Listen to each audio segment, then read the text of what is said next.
Les mauvais traitements infligés par les parents sont des attitudes à l'égard de leurs enfants, qui se traduisent par des humiliations et des intimidations. Un tel comportement entraîne pour la personne de nombreuses blessures psychologiques, des problèmes d'estime de soi et la construction de sa famille. Il s'agit de savoir comment reconnaître les parents maltraitants, quelles sont les conséquences de leur comportement et s'il est possible de s'en occuper. Définition du concept. Les parents violents sont des personnes qui se permettent régulièrement des violences physiques, psychologiques, financières ou émotionnelles à l'égard de leurs enfants. Il peut s'agir d'ignorer ses besoins, de le manipuler, de l'humilier, de crier, de lui causer des dommages physiques ou d'autres symptômes. Les abus parentaux peuvent se manifester sous différentes formes: physique, agression, torture, punition physique et sexuelle, comportement de nature violente associé à l'enfant et dont le parent tire une gratification, et émotionnelle, suppression psychologique de la personnalité de l'enfant, manipulation, dépréciation de son comportement et de ses réalisations, et négliger les besoins de l'enfant, médicaux, physiques et émotionnels. Cette attitude toxique se reflète largement dans le psychisme et laisse des traces dans la vie des enfants adultes. Il est très difficile de se débarrasser de toutes les attitudes négatives, de résoudre ce problème et de retrouver une bonne estime de soi. Cela n'est possible qu'avec une grande volonté et une longue thérapie avec un psychologue. Les raisons des abus parentaux. Les victimes d'une éducation parentale toxique pensent que les raisons de ce comportement se trouvent en elles-mêmes. Elles se demandent qu'est-ce qui ne va pas chez moi. Elles se considèrent comme de mauvais enfants et pensent qu'elles ont tout faux. La cause des abus est le psychisme brisé des parents eux-mêmes. Il s'agit de tout trouble de la personnalité,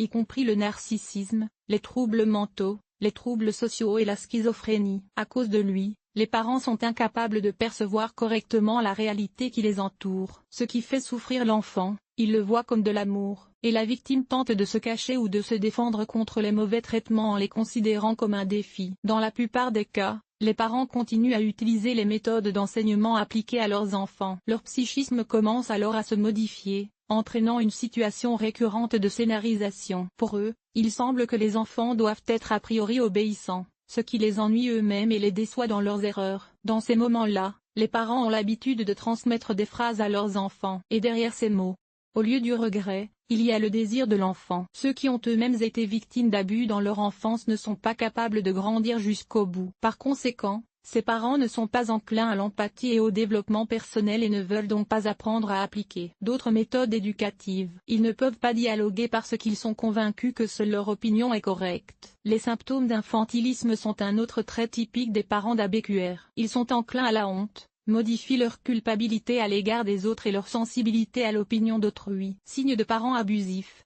Les parents d'ABQ sont présentés comme de terribles tyrans avec tout ce qui est écrit sur leur visage. Cependant, dans la plupart des cas, ce n'est pas le cas. Ils aiment leurs enfants, mais ne savent pas qu'il est possible de leur témoigner leur amour différemment sans porter atteinte à leur esprit. Dans l'arsenal de ces adultes, il y a toute une série de moyens pour exercer l'influence la plus sophistiquée sur les enfants. Abus physiques. Les problèmes qui peuvent être résolus par l'explication, la croyance et la persuasion. Les parents toxiques les résolvent à l'aide d'un comportement physique. Gifles, claques et reculades, des moyens moins énergivores et plus efficaces pour faire plier les enfants. Le rejet.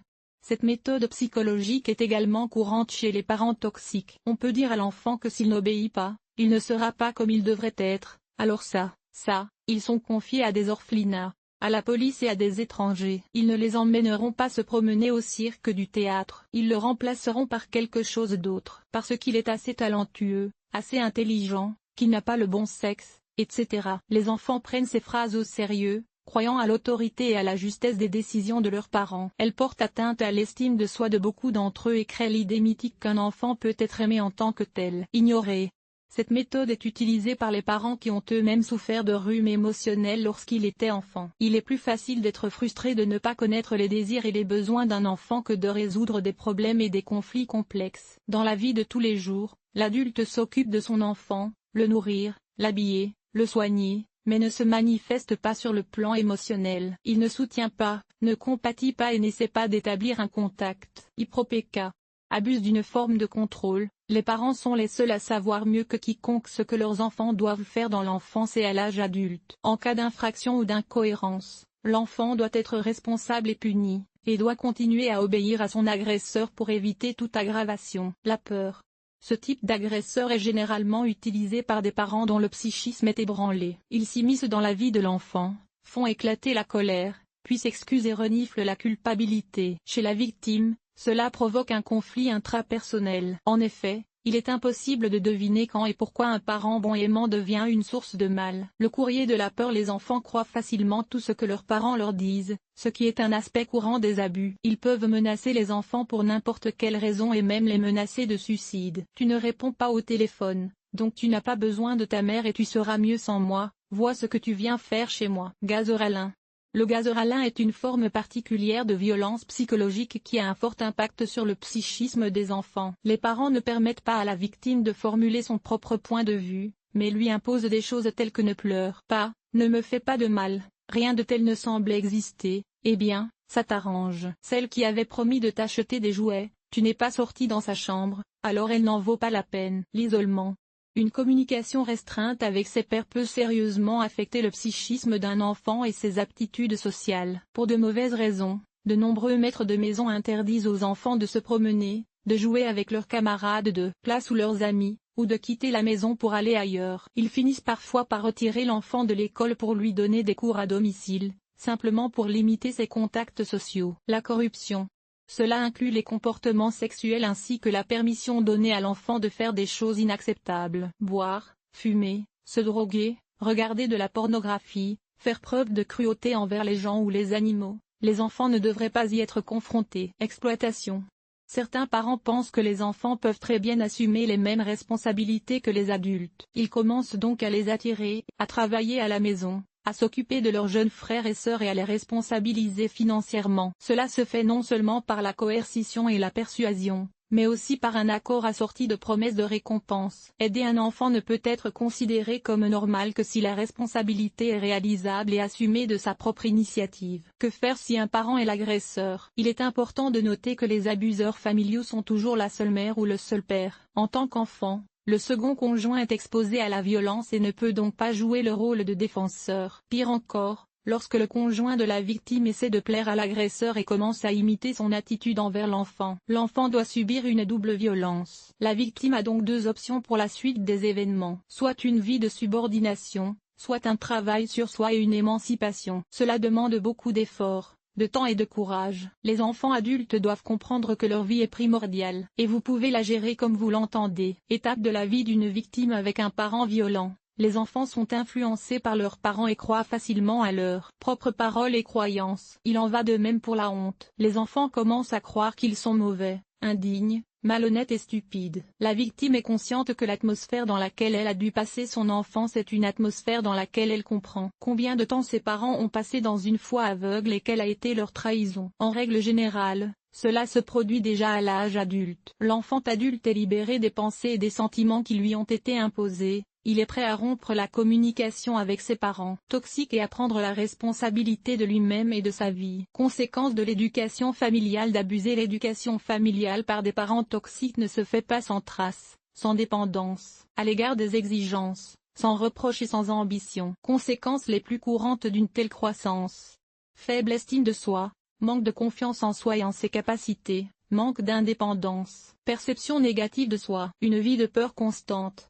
Explication de tous les échecs, manque de respect de soi, sentiment d'impuissance et d'invalidité. N'ayant pas reçu d'amour ou d'attention dans son enfance, l'adulte a le sentiment de ne pas être digne d'amour et de la moindre sympathie. Cela laisse des traces dans la vie privée. Soit elle ne se développe pas du tout, soit la victime d'abus retombe sous l'influence d'un partenaire plutôt que d'un parent. Si la vie avec des parents toxiques a trop d'impact sur le psychisme, le scénario des abus peut se répéter avec l'enfant si la personne n'est pas prête à résoudre ce sujet. Mes recommandations.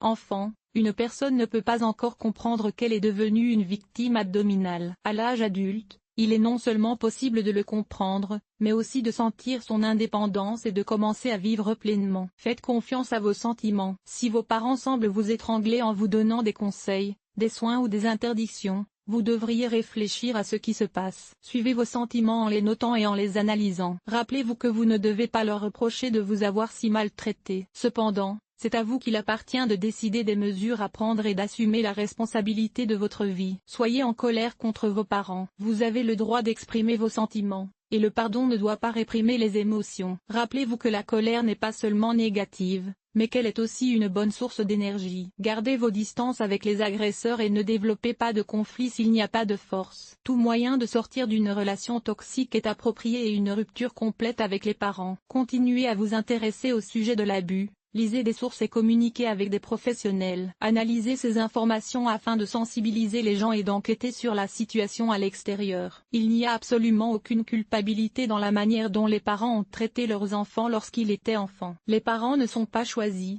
mais faire face aux conséquences difficiles de telles relations abusives est un véritable travail pour ceux qui le veulent. En effet, malgré la douleur et la culpabilité, la vie s'ouvre à chacun pour qu'il se choisisse lui-même.